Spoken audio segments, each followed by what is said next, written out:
Here are my 10 takeaways from week 4 of the college football season. And number 10, year 3 Matt Rhule just does not work in the Big Ten like that. Some people were aspiring to the fact that in year 3 at Temple and Baylor is when his teams broke out, and they thought it would just magically happen in Nebraska. There are levels to this stuff in the Big Ten. It is significantly harder to make that giant leap. Oregon State and Washington State struggles do not justify them getting left behind in the Pac-12. I know most of you are smarter than that to actually think that, but I've seen that sentiment in some places where people are like, oh, thank goodness they abandoned those two. They're struggling because they got abandoned. Clemson is officially on 2024 Florida State watch, a team that was consensus top 10 that is just completely flopped, and things are just slowly going from bad to worse. This team could go 2-10 this year. It's not that far out of the realm of possibility.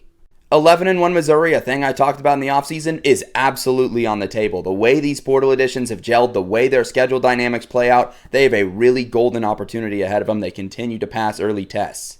Utah's offense looks eerily similar to last season's. The play calling was questionable at best, and things looked very sloppy. It could just be that Texas Tech's defensive front is that good, but when you had a season like last year for Utah where the offense was so dysfunctional, it definitely gives you some flashbacks. The 2-bid playoff American Conference is still very much alive. With Memphis getting a nice win over Arkansas, they could rise up to being a legitimate at-large team, and then they would need somebody to beat them in the American Conference title game to then get that second bid.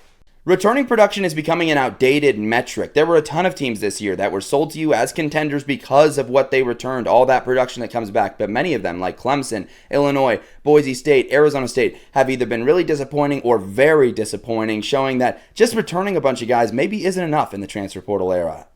Multiple power conference jobs will be open soon. There were several back-breaking losses. It feels like the fate for Fickell and Pittman and Gundy and Napier is already sealed. It's just a matter of when they fire them, and I think multiple of these guys will be fired in the middle of this season. Indiana may be better than last year's team. I think they're better at quarterback. I think they have improved skill positions. I think the defense looks better so far this season. It's kind of a scary thought considering Indiana was so excellent last season. They could be even better this year.